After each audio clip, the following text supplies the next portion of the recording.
Rivers, streams of water, big, small. Life has evolved to live around fresh water, and rivers are a continuous flow of it. Humans naturally chose to live near sources of fresh water.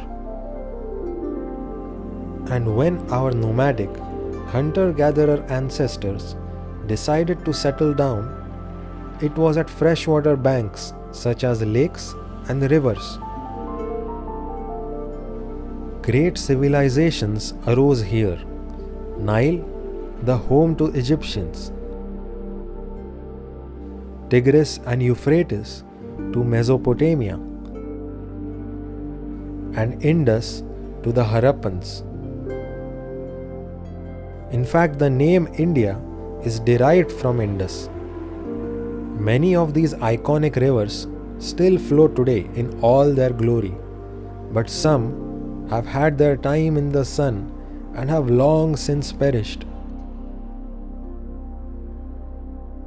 In this video, we will take a look at one such river mentioned in the ancient Hindu text, the Rigveda, and see if it was even real.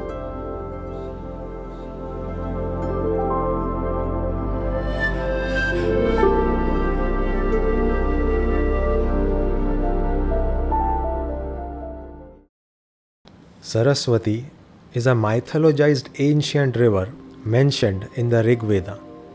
The early books of the Rigveda mention Saraswati as a great and holy river in northwestern India, surpassing in might and majesty of all other rivers, pure in her course from the mountains to the ocean. But this description changed in the later books of the Rigveda, where Indus gained prominence and Saraswati became a small river that terminated in a lake. Eventually, even this small river went underground or dried out. Either way, it ceased to exist. So what exactly happened here? How did such a prominent river disappear? Or did it even exist in the first place? In this video, we will take a look at theories behind the existence and disappearance of the Saraswati River.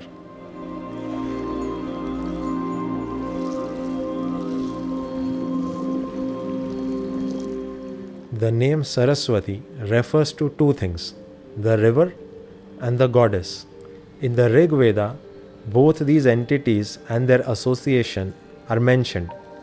But in later Hinduism of the Puranas, the goddess is rarely associated with the river, instead being mentioned as goddess of knowledge, arts and music. But this video is about the river, so let's see what the ancient texts have to say about it.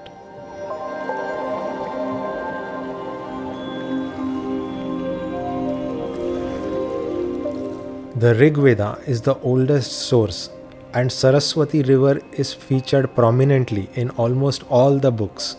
It starts out as a big and mighty river, but in the end it is reduced to a small stream that flows into a terminal lake. Other Vedic texts, such as Jaiminiya Brahmana, mention of the divine under of the Saraswati River.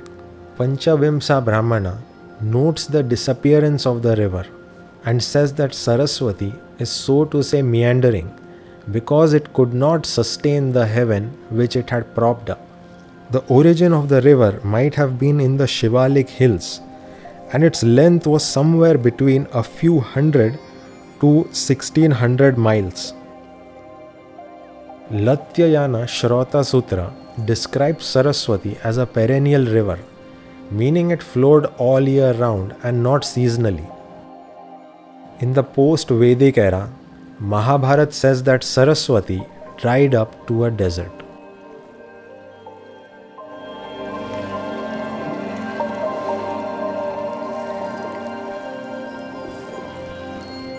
After the Vedic Saraswati dried or disappeared, new myths about the river arose. It is said to flow in the underworld, and even rise to the surface at certain places. The confluence of the rivers Yamuna and Ganga at the Triveni Sangam at Allahabad is also said to converge with an unseen Saraswati River. Now, this is a matter of faith because Allahabad is a considerable distance away from the described historical roots of the Vedic Saraswati River. And similarly, several later and present day rivers are named Saraswati after the Vedic Saraswati River.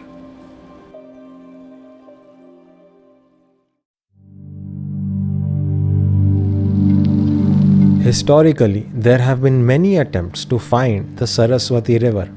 The Rigveda gives us an indication of the geography of its flow. Let's look at what it tells us. It describes Saraswati as swollen by the rivers. Saraswati Saptathi Sindhu Mata can be translated as Saraswati the seventh, mother of the floods, but also as whose mother is the Sindhu, which would indicate that Saraswati is the tributary of the Indus. It describes Saraswati as flowing to the Samudra, a word now usually translated as ocean, but which could also mean lake. The late Rigvedic Nadi Stuti Sukta enumerates all important rivers from the Ganges in the east up to the Indus in the west in a clear geographical order. The Rigveda also tells us that Saraswati is a river with perennial water, meaning it flows all year round. A verse also seems to indicate that the origin of the river is somewhere in the hills or mountains. Based upon this information, there are two popular theories for the identification of the Saraswati River. Let's go through them both. The first is the Ghagar Hakra River. The Ghagar Hakra River is a seasonal river in India and Pakistan. Satellite images in possession of the Indian Space Research Organization and the Oil and Natural Gas Corporation have indicated that a major course of a river ran through the present Ghagar River. There is a general consensus that river courses in the Indus basin have changed frequently, but the exact sequence of those changes and their dating have proven problematic. We know that early in the 2nd millennium BCE, monsoons diminished, which dried up the Ghagar Hakra system and affected the Harappan civilization. A number of geologists and archaeologists have attempted to identify the Saraswati River with the present Ghagar Hakra River or the dried up part of it. But the Ghagar Hakra River already dried up and became a seasonal river well before the Vedic period. So how could the Vedic people have known about this river if they weren't there? So this theory has certain implications of our understanding of the Vedic times and seems to imply that the Vedic period began much earlier than we know. We will explore this theory later in the video. But for now, let's look at the objections against this theory. Ashok Mukherjee suggests that the word Saraswati is not a noun or a specific thing, but it was used as an adjective by the Vedic people to describe the Indus River as a large river, and it later evolved into a noun. He concluded that the Vedic people had not come across the Paleo Saraswati, and what they were describing in the Vedas was referring to something else. He concludes that the post-Vedic and Puranic references of the Saraswati River going under the sands was created as a myth to explain the non-existence of the Saraswati River. Wilkie and Mobus suggest that the identification of Saraswati as the Ghagar Hakra river is problematic because Ghagar Hakra had already dried up by the time the Vedas were being composed, and the migration of the Vedic people into northern India was yet to take place. Romila Thapar also rejects this theory, citing dissimilarities with the descriptions of the mountain routes with the Ghagar's course. She instead proposes an alternate theory, which brings us to the other popular theory of the identification of the Saraswati River. Let's have a look.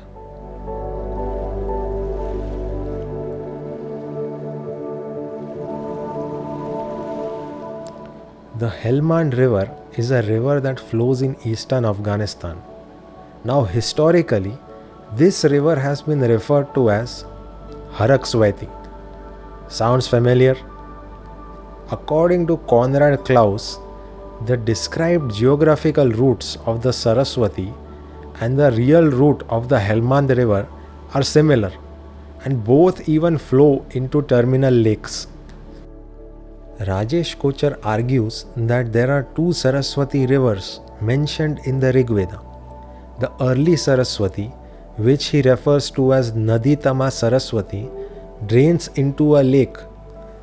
This, along with other Rigvedic descriptions, matches the features of the Helmand River, and particularly its tributary, the Harut River. He also believes the name Harut is traced to Haruvati, which was the ancient name of a region.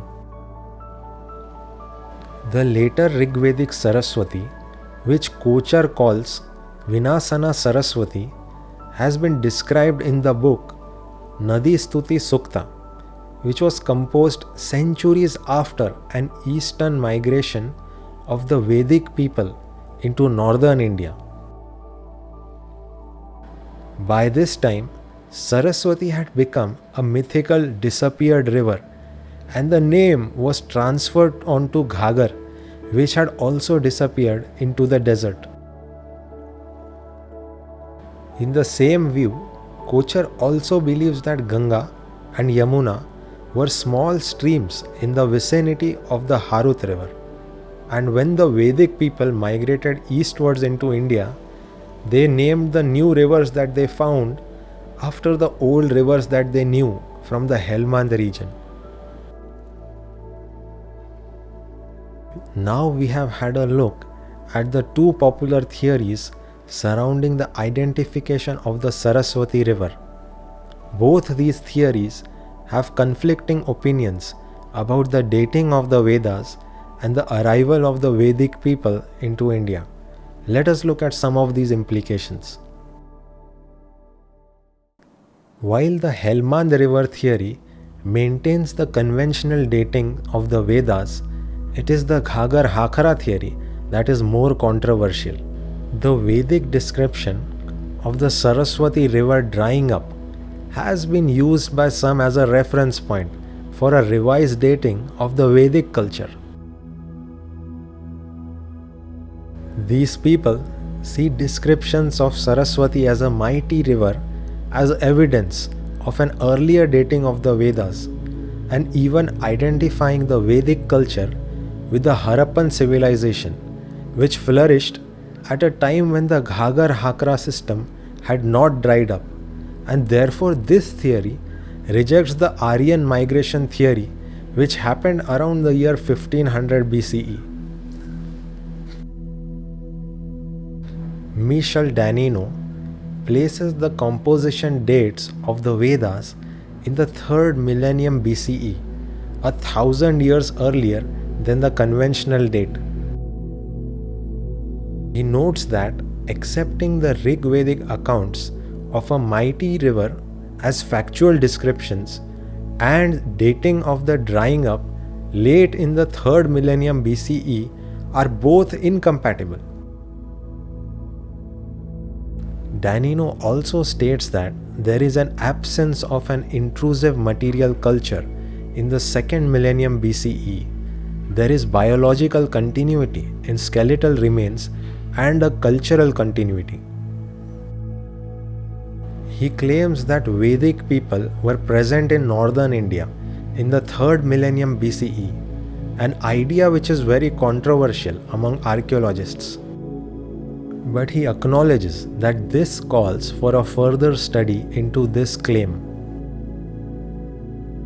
This idea also places the Vedic people into the mature phase of the Indus Valley civilization, and it seems to equate the two cultures. Countering that idea, Romila Thapar argues that an alleged equation of the Indus Valley civilization with the Vedic culture stays in stark contrast with not only linguistic but also archaeological evidence. She notes that essential characteristics of Indus Valley urbanism, such as planned cities, elaborate drainage systems, complex fortifications, and the use of mud and fire bricks, are all absent in the Rig Veda.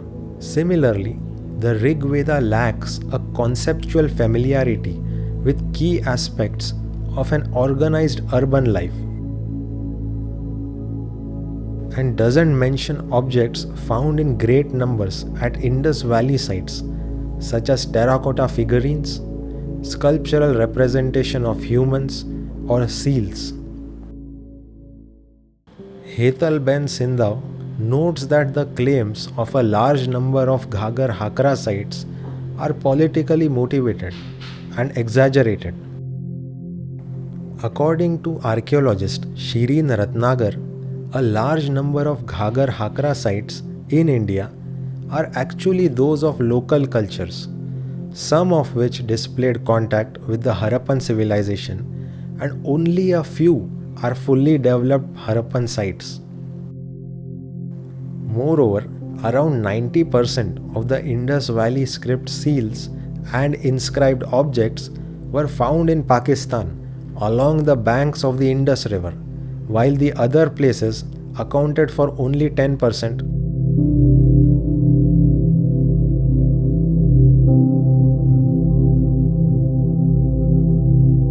Since 2015, the Government of India has spent a considerable amount of money in the research and development of the possible historical route of the Saraswati River, their goal being to possibly revive the river and develop it as a tourist and pilgrimage spot.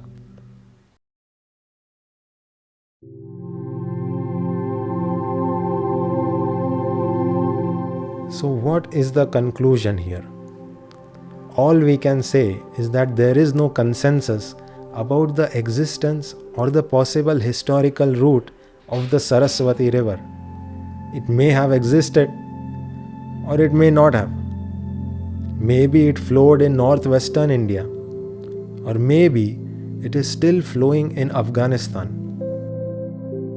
But what matters is the story of the river has been close to the faithful's heart, and it reminds us of the immense importance of water for all life.